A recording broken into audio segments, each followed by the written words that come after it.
Hello everyone, this is Grandmaster Varuzhan Akobian, and I'm here on ICC, and we will be doing a Chess FM French Connections video. It's going to be the part 1, and it's going to be on French Defense Advanced Variation.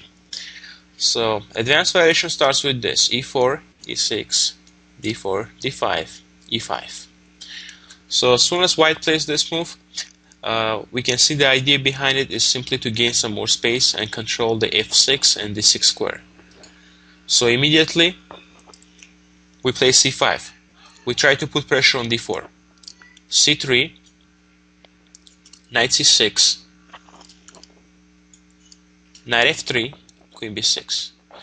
This is a very popular and common position. Here white has 3 different possibilities. The most popular move nowadays is a3. Idea behind this move is to simply play b4, to gain some space on the queen side, and also have the opportunity in some positions to play bishop b2 and defend the pawn on d4. Another options are bishop e2 and bishop d3. There are pretty much three moves in this position for white. Any other moves in this position for white will result into a very bad position, because it's very difficult to keep the control of this d4 square. Okay, let's start out with bishop d3 move. Bishop d3, c takes d, c takes d. And here it's very important not to fall into the trap by taking the pawn on d4. Knight d4, knight takes d4, queen d4, and bishop b5 check. Discovery check on the king, and white is winning the queen. That's the idea behind move bishop d3. So after you play c takes d, the best move here is to play bishop d7. And now you're threatening to win the pawn. The best move in this position is to castle. If white tries to defend the pawn by bishop c2, you will play knight b4, attacking the bishop. If bishop b3, now you have queen a6. Very strong move, preventing white from castling and also threatening to play knight d3 check. And immediately black is much better here, because white cannot do anything to prevent that. Knight d3 check. So the main line is castle, knight takes d4, knight takes d4, queen takes d4, knight c3.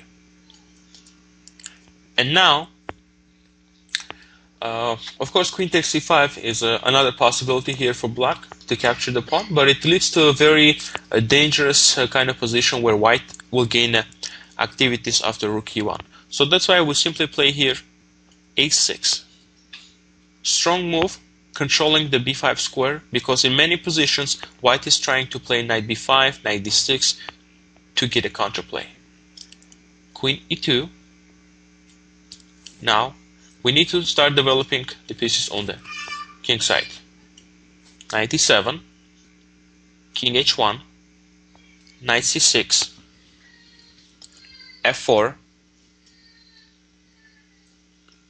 and now idea behind this move is to play bishop e3. Because before he couldn't play bishop e3, because if he plays bishop e3 we can simply take queen takes e5, for example. But now after he plays f4, white is trying to play bishop e3, and now we play a powerful move, bishop c5. In the following position it's very difficult to find a good move for black, because now he cannot play bishop e3. If he plays rook e1, with the idea of bishop e3, we can just simply exchange everything, queen e3, bishop e3, and plus in this position we can also force the trade of the queens by playing queen f2. And after that black is up a pawn without any compensation.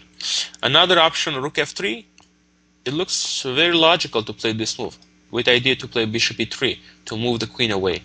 But if he does this, now we have a queen g1 checkmate actually. That's why he cannot really move the rook from f1, because it will result into a checkmate right away. So, and after this black is fine with extra pawn without much compensation here. Some possibilities are, for example, bishop d2, but now you can just play knight b4, attacking the bishop. Bishop has to go back to b1, queen c4, and offering the exchange of the queens, and for example queen b3, and now he can play something like bishop d4. At this point, once again, black is clearly pawn up without any compensation, and next move could be g6, and you can also castle the king side and try to slowly convert this at one pawn advantage. So bishop d3 variation in the opening, it's a possibility, but if you play precise like this with black, you will have an advantage in this position. Bishop d3 is not the most popular move. Okay, let's go back now. e4, e6, d4, d5, e5, c5, c6, knight c3, queen b6. So we already discussed bishop d3. Once again, the best move is to take bishop d3. Okay. All right. Let's move on to the next one. Bishop e2. C takes d. C takes d.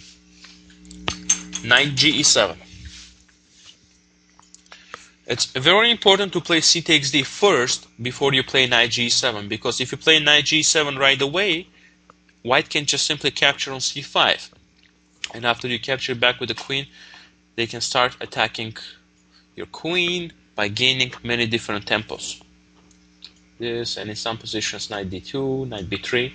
So that's why very important for black to capture on d4 first.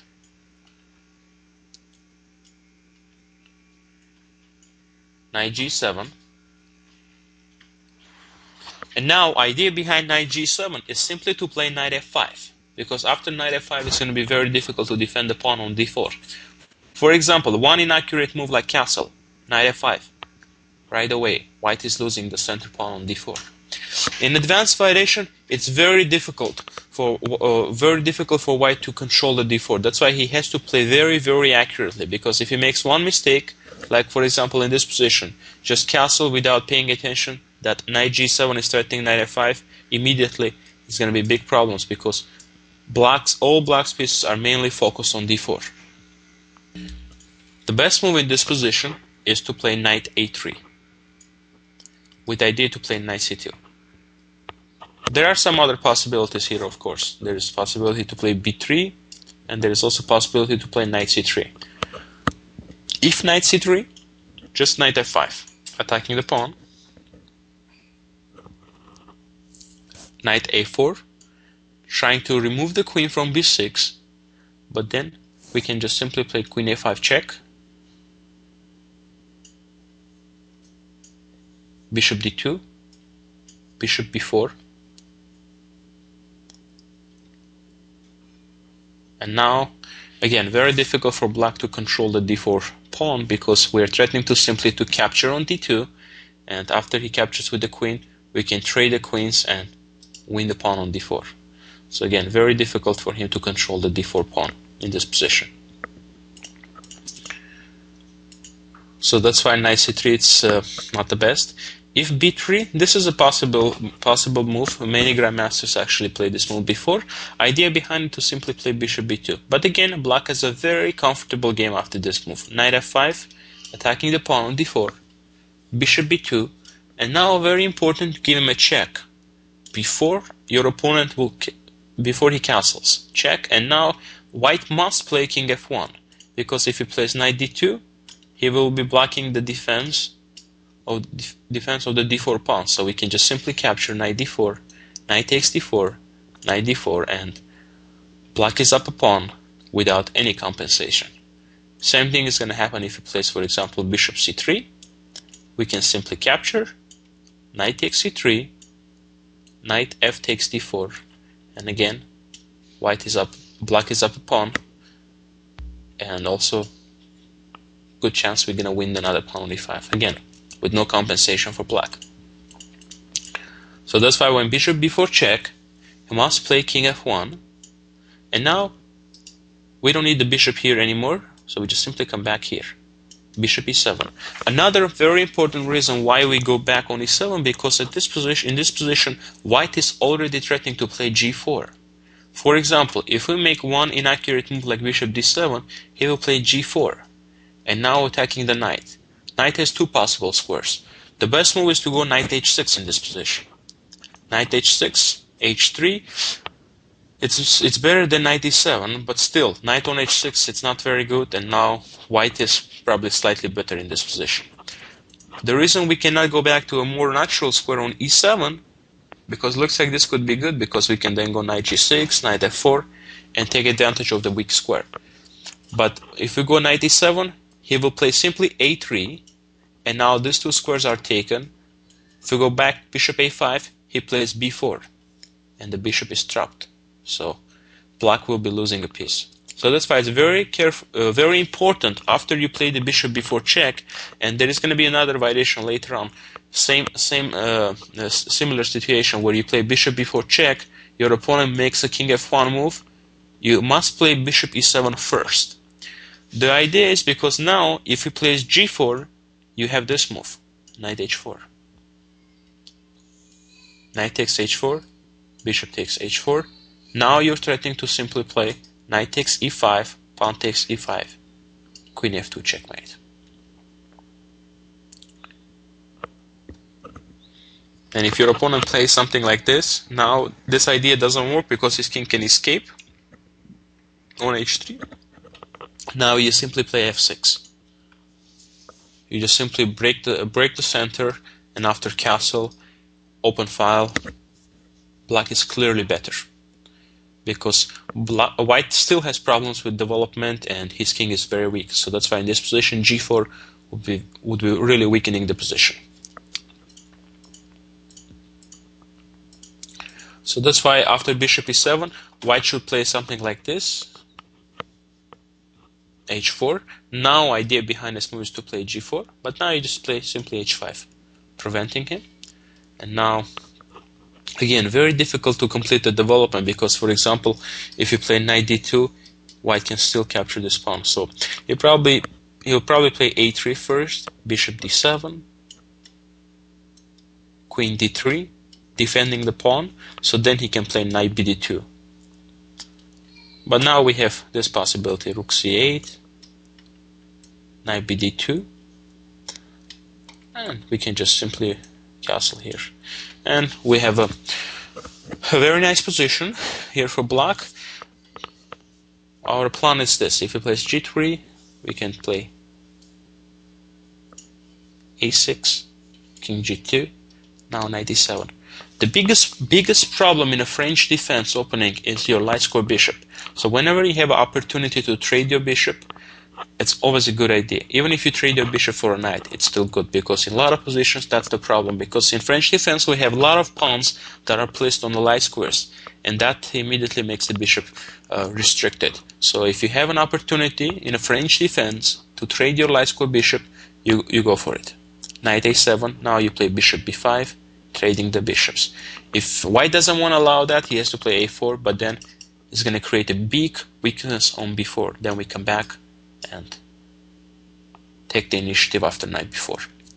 So if they play the b3 line against the knight g7, this will result in a similar position like this, where black has absolutely no problems. In fact, I think has a slightly better position.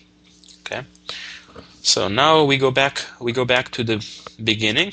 We will start from beginning again. e4, e6, e4, d5. Once again, as soon as they play e5, we have the advanced variation. So we play c5.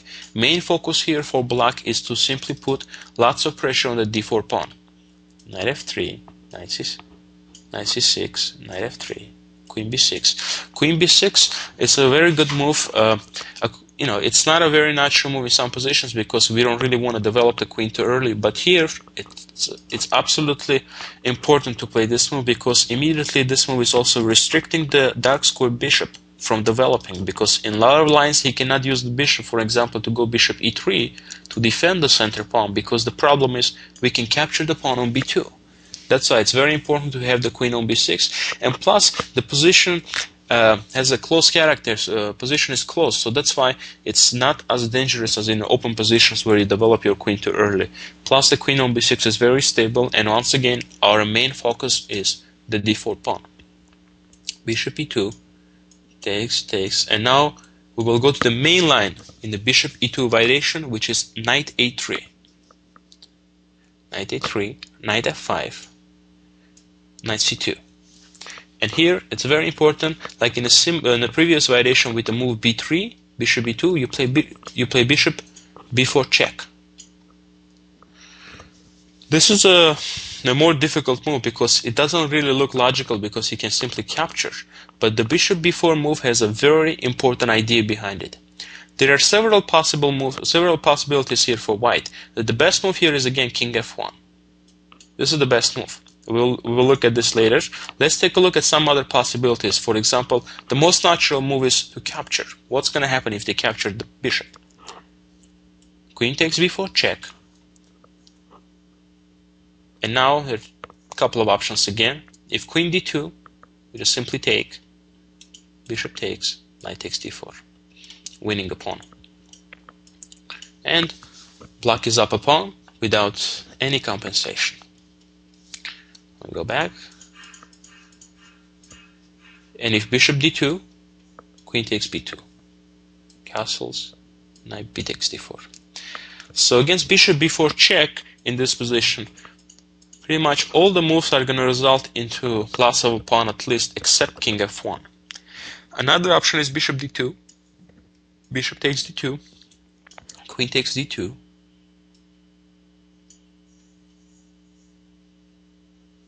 Queen takes b2, castles. And here it's very important not to fall into a very strong trap at this point with rook fb1. That's why if you just make one inaccurate move with a castle, for example, rook fb1, and the queen is trapped. So that's why you have to be very careful. When you capture the pawn on b2, your opponent castles, then you simply come back to b6. He plays rook fb1, queen f5. You propose the trade of the queens, because in this position you're clearly one pawn up, and this is going to be a very good chance for you to win in the endgame. So that's why you simply propose the trade of the queens. Okay, so that's why bishop d2. Bishop d2 doesn't work as well.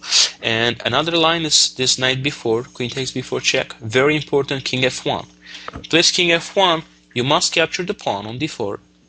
And now if he captures back with a knight, then we just simply play queen takes d4. And black is up a pawn. But the tricky move is here a3. And here it's very important to play the precise move queen b3. Because if you play any other move, like for example queen b6 or queen c5, it will result into this pin that we will be losing a piece. Because we don't have the typical knight f3 check anymore, because his king is already on f1. So that's why when he plays a3, we simply play queen b3, strong move, attacking the queen. Now, if he captures, knight takes b3. Now we're attacking the rook and bishop. Again, we're up a pawn. And if he captures on d4, we just simply plays queen takes d1, bishop takes d1, knight takes d4. And again, black is up a pawn, and white doesn't really have any compensation for the sacrifice pawn.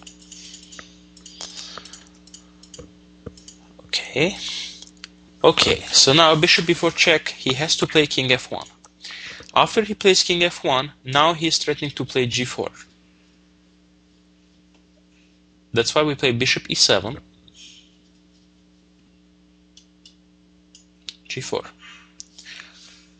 Knight takes h4, knight goes on h4, knight takes h4, bishop h4. And here, white has to be extremely careful, because if, for example, if he plays the g5, which looks like a natural move, simply blockade this bishop and try to win it, by, let's say, playing rook g1, rook g4. But when he does this, now we have this great tactic. Knight takes d5, pawn takes e5, queen f2 mate. That's why he cannot play this variation, g5. There are some other moves here like bishop e3, But black is already slightly better in this position. So g4 is not a very good move. If your bishop is only 7, your opponent shouldn't play g4, because if he does that, then he's going to be slightly worse already. h4. After he plays h4, now he's threatening g4, because we can no longer go to h4 because he's got the control of the rook and a knight. We just simply play h5, preventing that. Bishop b3. b3 is an important move because he cannot develop his dark square bishop because of the b2 pawn is always hanging. So this guy plays b3 and also has the possibility now to play bishop b2. We play bishop d7, bishop b2, rook c8, g3, and now we go knight b4. We need to trade the knights, and at the same time, as I mentioned earlier, the biggest problem in a French defense is the light square bishop. And now we have a great opportunity to simply trade that bishop. And whenever we have that opportunity, we always take advantage of it. Now, bishop d3, queen f1, bishop takes e2, queen takes e2, and here you can just simply castle. Play probably something like rook h7. In this position is roughly equal. I prefer black slightly better because white has a clear weakness on d4. In the meantime, black doesn't have any weaknesses. And here our dark square bishop is slightly better than the b2 because b2 bishop is blocked by the d4 pawn. Black can play something like queen a5 in this position with some possibilities of bishop c3. Basically, slightly better for black in this position. Again, this is the main line of the bishop e2 variation. Okay, let's go back now to the main line against advance, which is move number 6, a3.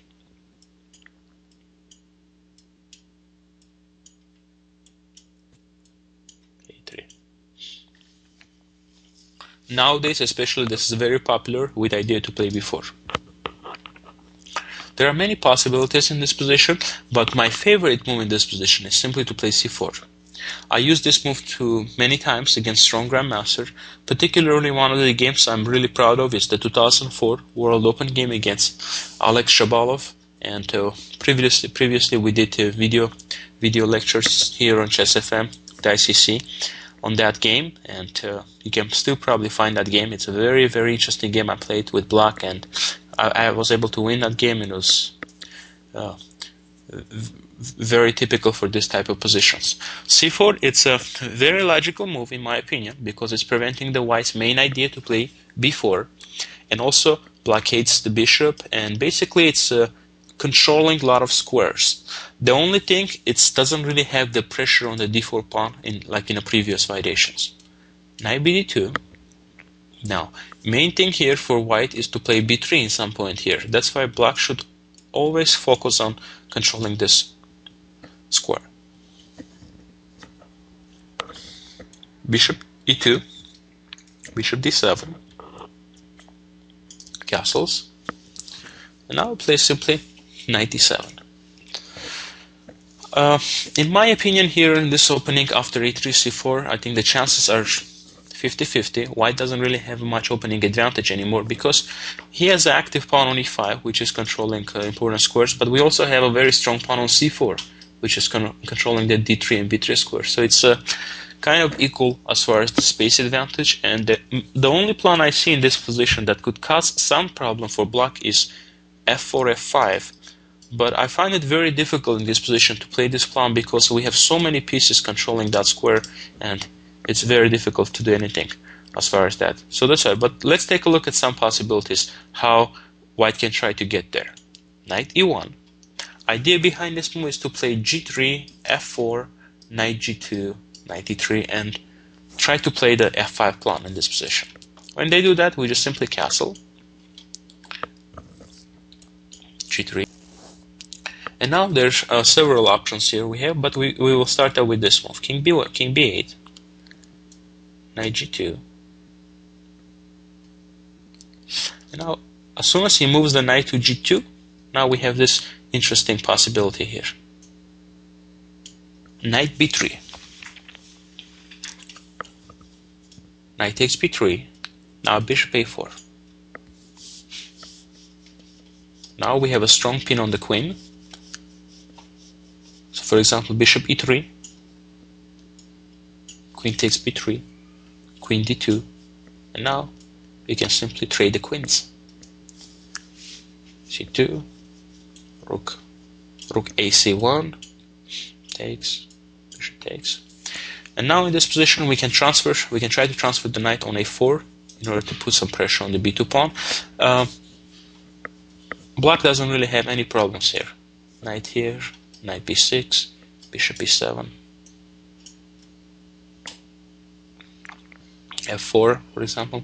Now we move the bishop back to d7 to control the square.